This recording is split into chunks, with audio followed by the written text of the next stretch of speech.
Welcome to Newshour. Tonight we're following the story making headlines across the Mediterranean and beyond. A flotilla headed for Gaza, including climate campaigner Greta Thunberg, was intercepted by the Israeli Navy in international waters. The vessel, carrying a modest cargo of humanitarian supplies, was towed to Ashdod with all passengers, activists, journalists and aid workers detained, then released. While Israel says it was enforcing its naval blockade, critics have called the operation heavy-handed, questioning whether such symbolic missions achieve more than they risk. Well, Greta Thunberg's participation drew immediate global attention. But has that spotlight helped the cause, or has it muddied the waters of humanitarian diplomacy? We begin with a report from the region detailing how events unfolded at sea, before asking whether this was a legitimate protest or a publicity stunt. We'll then be joined by a guest to unpack the legal, moral and political implications of the interception. That's all ahead on Newshour. First, let's take a look at this report. Greta Thunberg built a global reputation by challenging world leaders over climate inaction. But her latest move, joining a pro-Palestinian flotilla bound for Gaza, has left even some of her supporters asking, is this still about saving the planet or simply staying in the spotlight? The vessel, intercepted by Israeli forces in international waters, was carrying modest supplies, baby formula, flour and bandages. Far from game-changing, Israeli officials called the cargo minimal and redundant, pointing out that thousands of aid trucks had already entered Gaza through official crossings. In this light, the voyage appeared less about relief and more about optics. Thunberg's pivot to Gaza raises uncomfortable questions. Is this an organic extension of her activism, or a calculated attempt to remain relevant in a media landscape where climate headlines have faded? Her silence since the interception only fuels the speculation. For an activist who once chastised the world with, "How dare you?" the message here is murkier. Supporters argue it's about linking environmental justice with human rights. But many see a jarring contradiction. A champion of science and data, now lending her name to a politically charged mission, steeped in moral symbolism, but short on measurable impact. Israel's government was blunt, labelling the voyage a celebrity yacht expedition designed more for Instagram than international law. Legal experts have since debated the legitimacy of the interception, but for many, the larger issue is whether Thunberg is venturing beyond her depth. Critics warn that stunts like these risk trivialising deeply complex conflicts. While Gaza's suffering is real, sailing into its politics without a clear mandate or humanitarian infrastructure can muddy the cause rather than clarify it. Greta's climate crusade once inspired a generation. But as she drifts into broader activism, the clarity that defined her early message risks being lost at sea. This wasn't just a voyage to Gaza. It was a journey into the murky waters of global PR, where the line between purpose and performance is thinner than ever. Now let's head over to our correspondent Trent Murray in Tel Aviv. Trent, good to see you as always. What have the official statements been then, both from Israeli authorities who called the voyage a publicity stunt and from the flotilla organisers who defended this as a humanitarian mission? Well, that's right, Guy. This incident being framed very differently depending on who you listen to. We certainly know from the Israelis' perspective there's been a concerted effort to dismiss the Madeleine flotilla and its 12 crew members as taking part in a publicity stunt. They have described the boat as a selfie yacht and have shared a number of photos online through official channels, including photos from when it was intercepted in the early hours of Monday morning, the IDF soldiers there handing out sandwiches and water to those crew members, through to photos we've seen just in the past few hours of Greta Thunberg herself being deported from Israel aboard an El Al flight bound for Paris, where we understand she'll make a brief stopover before returning to her homeland of Sweden. We know that the foreign ministry here has taken a real leading effort in trying to manage this incident, in particular the communications. I think they remember very well the 2010 incident involving the MV Mavi Marmara, that Turkish ship that was intercepted by IDF commandos. 9 Turkish activists were killed, a number of soldiers were injured. Pictures reverberated around the world and caused a real diplomatic incident for the Israelis. I think for that reason we've seen the foreign ministry lead on the communications here rather than the IDF press office. But we know for the Freedom Flotilla Coalition, the group behind this vessel, well, they have come out with strong condemnation over Israel's actions. They've said the interception of the boat was in breach of international law, as well as an ICJ case binding Israel to allow aid into the Gaza Strip. Similar condemnation as well from Amnesty International, as well as Hamas itself, who put out a statement saying Israel's actions were illegal. Now, since the interception, we have not heard anything really from the 12 crew members on board. That is because we are hearing that they threw their laptops and mobile phones into the ocean as they were intercepted. You would imagine as they start to return to places like Europe, though, we will hear from them. But we are hearing that a number of the group, 5 French nationals in particular, have actually refused to sign the deportation order here in Israel. It means they are remaining in custody here and will face a court later this week. Trent Murray for A News, Tel Aviv. Trent, many thanks indeed for speaking to us there in Tel Aviv. Okay, joining me now to discuss this further is political risk analyst Ross Feingold in Taiwan. Ross, thank you very much for joining us again on Newshour. It's always good to see you.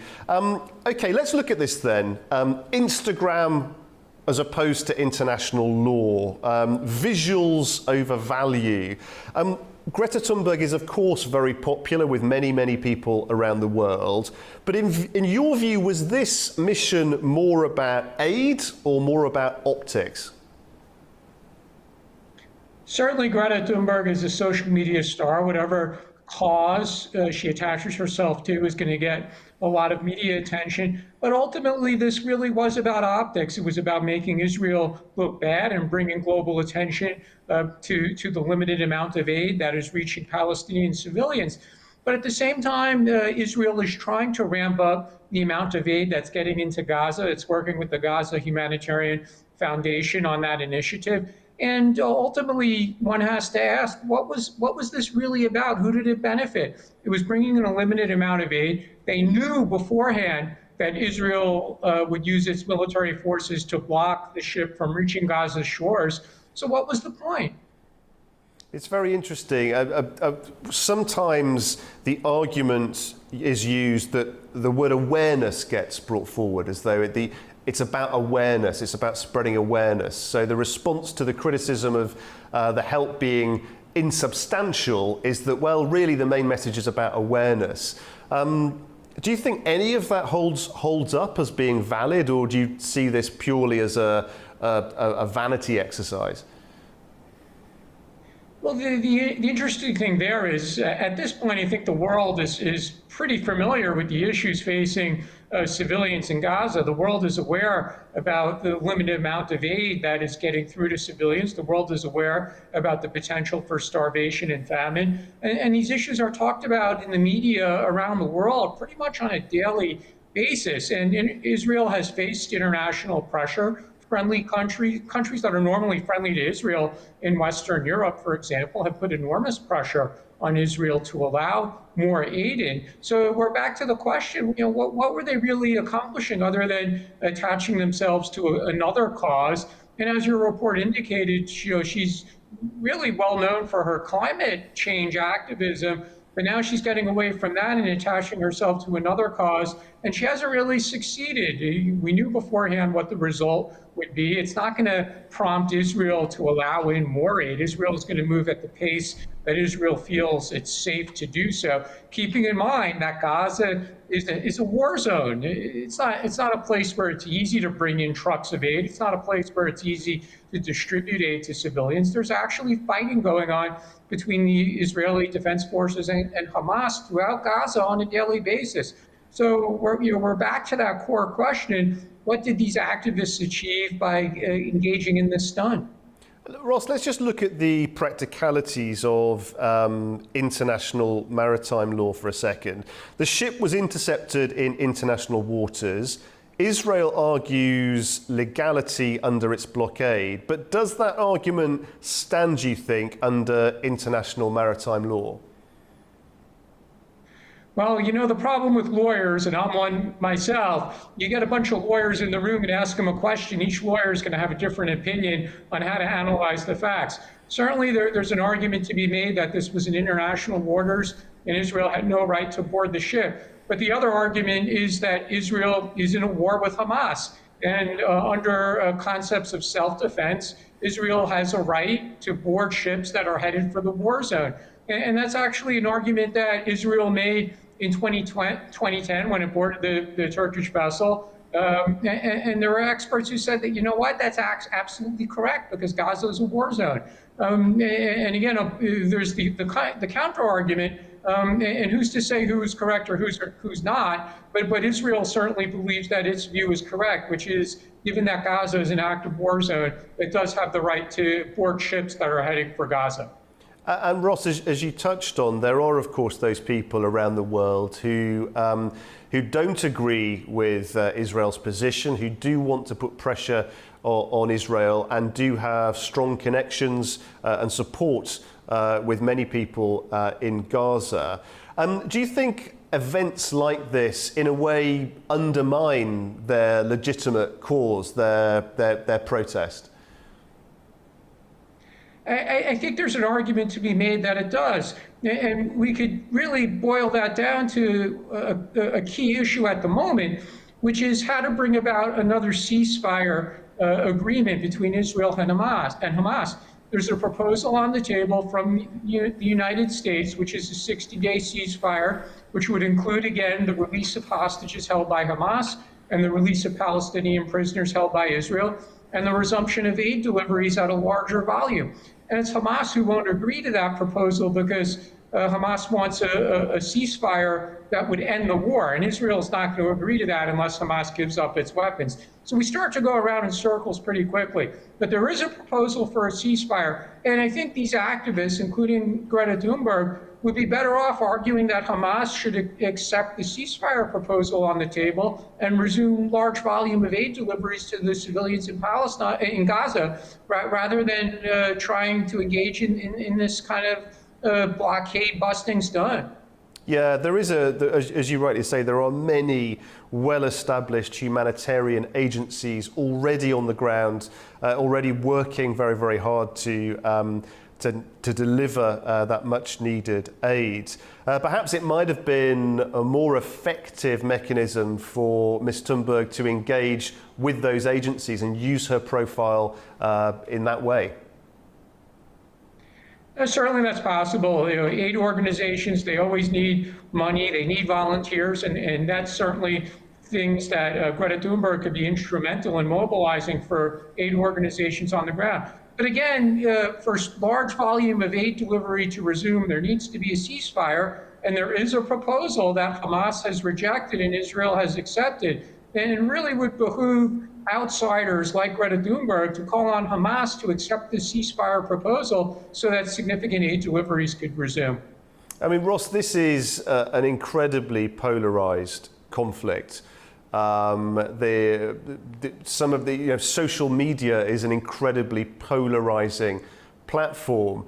Do you think there is a case for for us to hear more from celebrities, from public figures who are able to speak to both sides, to give a nuanced perspective rather than picking a side? Unfortunately, there are not many celebrities who give a nuanced view of the situation. There's certainly celebrities that have spoken out on behalf of the Palestinian civilians in Gaza and the humanitarian crisis that they're facing. And I say, that good for them. That is the reality. The civilians are facing a humanitarian crisis. But who's behind the crisis? We could argue whether it's Israel or Hamas, but in order to achieve a ceasefire, Hamas has to agree to the proposal that's been made. Where do we go from here, though, when it comes to activism by outsiders? That's a big question. Greta Thunberg's going to go back to Europe. And what more is she going to do for the civilians in Gaza? It's a little bit unclear. She had this one stunt. It was a colossal failure. Within hours, she's on a plane back to Europe. And what is she going to do going forward? How is she going to use her celebrity to really help these civilians in Gaza? That's frankly, it's unclear. And there was a sense, Ross, I think, that from this this incident, this situation, that there was an element, I think, of confrontation, possibly designed into the planning of the process, possibly just occurring naturally. But really nothing much happened in terms of confrontation. There was a fairly smooth finish, if you like, to this event.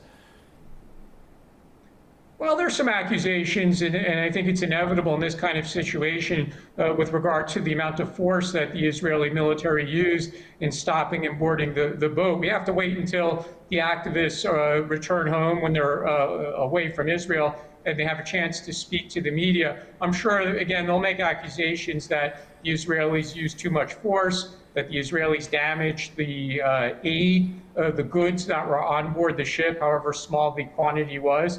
And they're probably going to make these accusations. But again, it's not going to change the facts on the ground. It's not going to bring about a ceasefire. So we're back to asking, what was the point of the whole exercise, other than it ended in a way that we all could have forecast? Okay. Well, always good to speak to you, Ross, and get your analysis. Thank you very much again for joining us on Newshour. Well, that is all for this edition of the show. The interception of the Gaza flotilla then, with Greta Thunberg aboard, has stirred global headlines, but also hard questions. Does symbolic activism shine a light on suffering, or risk becoming theatre in a time of war? Where we'll continue to follow the fallout from this voyage and what it means for international protest and humanitarian aid. From all of us here at A News, thanks for being with us.